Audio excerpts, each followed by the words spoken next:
Depois de ser rejeitado como espião pelos britânicos, um espanhol teve a ideia de trabalhar de maneira independente para enganar os alemães na Segunda Guerra Mundial, sempre com informações falsas sobre os aliados. E o que começou como um trabalho simples, acabou ajudando a mudar os rumos da guerra. Aqui é o Ivan Lima e você é muito bem-vindo. Juan Pujol Garcia teve um grande papel durante o conflito.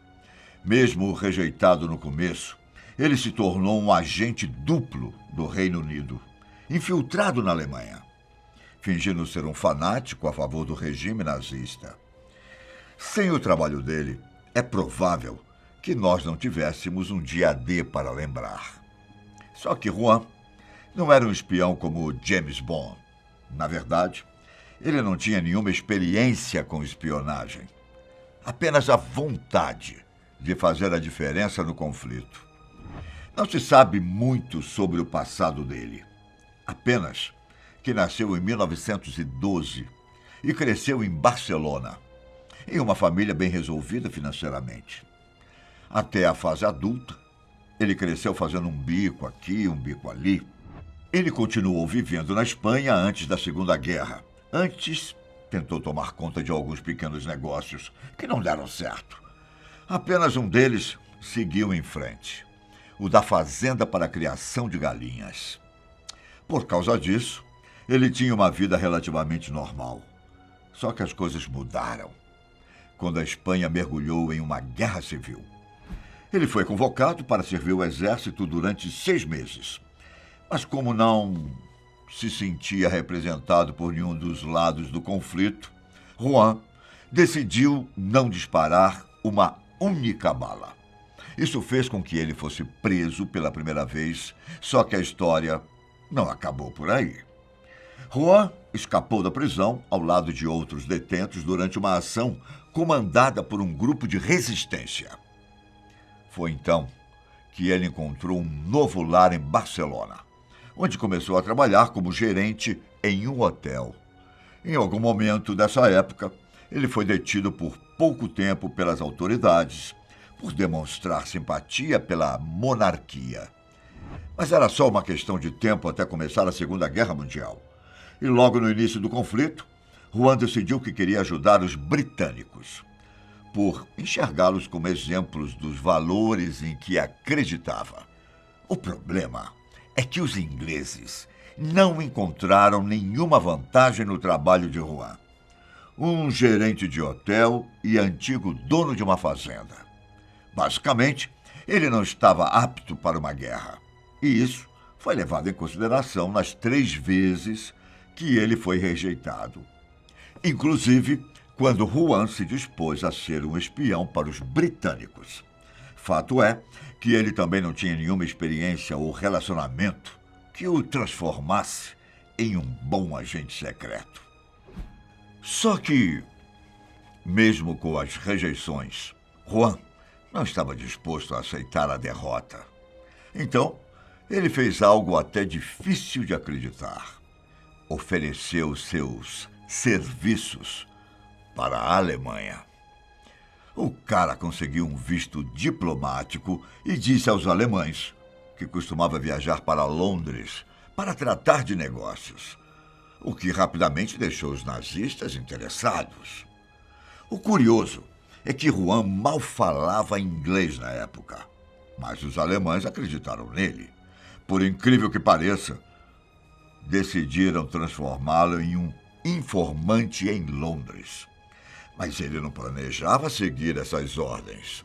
Ao invés disso, ele foi para Lisboa, onde comprou guias turísticos, mapas da Inglaterra e ainda anotou os horários dos trens para criar relatórios falsos, cheios de informações amplamente conhecidas e histórias inventadas. Alguns de seus relatórios eram tão plausíveis que até mesmo a inteligência britânica começou a interceptar as mensagens e analisar o trabalho de Juan. Só que outras cartas que ele enviava estavam longe de serem perfeitas. Por exemplo, ele chegou a escrever que os escoceses fariam qualquer coisa por 1 litro de vinho, sendo que o vinho definitivamente não era a bebida que os escoceses preferiam.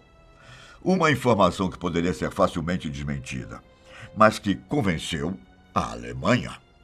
O país até solicitou que ele contratasse mais espiões, um pedido que o ajudou ainda mais, visto que, caso descobrissem alguma informação errada, bastava culpar um dos falsos agentes secretos. E olha que ele tinha muitos, viu? Juan inventou que encontrou outros 27 espiões, todos muito bem remunerados pela Alemanha, inclusive. Ele tentou mais uma vez pedir o trabalho de agente duplo na Embaixada Britânica, mas de nada adiantou. Mesmo já infiltrado, Juan não foi contratado de novo. Muitas pessoas desistiriam nesse momento, mas não ele. Para os alemães, ele era Alaric, codinome que significava governante em alemão. E sua rede de espionagem era Arabel, ou seja, Juan tinha prestígio demais para abandonar seus planos naquele momento, mesmo com as recusas dos britânicos. Mas aí o cenário mudou completamente, quando ele deu informações erradas para os alemães sobre um comboio inexistente. E os britânicos ficaram sabendo que o inimigo gastou recursos à toa por causa disso. Como o serviço de inteligência do Reino Unido já tinha interceptado as informações falsas, eles ficaram impressionados com tamanha influência de Juan e, finalmente, o aceitaram no MI5. A partir desse momento, ele começou a enviar informações militares reais para os alemães, mas informações sem nenhum fato crítico ou que simplesmente chegavam tarde demais. Por exemplo, durante a Operação Tocha pelo norte do continente africano, Juan disse aos nazistas que vários navios de guerra do Reino Unido, todos camuflados, estavam indo para portos africanos. Mas ele havia cronometrado estrategicamente o horário que o relatório chegaria, ou seja, tarde demais para que os alemães reagissem. Ainda assim, por causa do conteúdo para lá de correto, os nazistas continuaram elogiando as mensagens detalhadas escritas por Juan. Esse sucesso enganando os nazistas fez com que os britânicos logo o apelidassem de Agente Garbo, em homenagem à atriz sueca Greta Garbo. Nesse momento da história, ele, a esposa e os filhos mudaram-se para Londres, agora de verdade, como forma de diminuir a distância entre ele e seus verdadeiros superiores. E foi então que Juan explorou toda a confiança e prestígio que tinha com os nazistas durante a invasão da Normandia. Os alemães sabiam que os aliados fariam uma invasão terrestre, mas eles não sabiam onde aconteceria. Foi então que Juan e o MI5 convenceram os inimigos de que a invasão aconteceria em Pas-de-Calais, na França, a centenas de quilômetros de Normandia. E por que lá? É simples.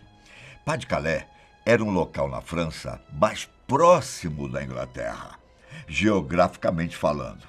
Até mesmo Hitler acreditava que fazia muito mais sentido acontecer uma invasão por lá.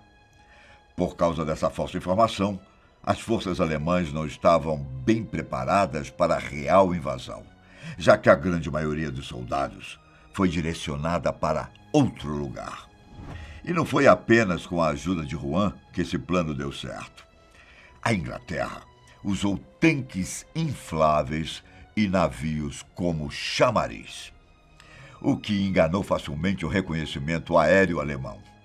E no final das contas, a Alemanha nunca descobriu que Juan era um agente duplo. Alguns registros do país mostram que Juan recebeu o equivalente a $1 milhão. Se convertido nos dias de hoje, pelo seu trabalho como espião e para o pagamento dos outros agentes. E Juan ainda foi além. Mesmo que as informações dele não tenham ajudado a Alemanha em Normandia, Hitler ainda concedeu a ele a condecoração da Cruz de Ferro. Enquanto isso, do lado do Reino Unido, ele foi considerado um membro da Ordem do Império Britânico.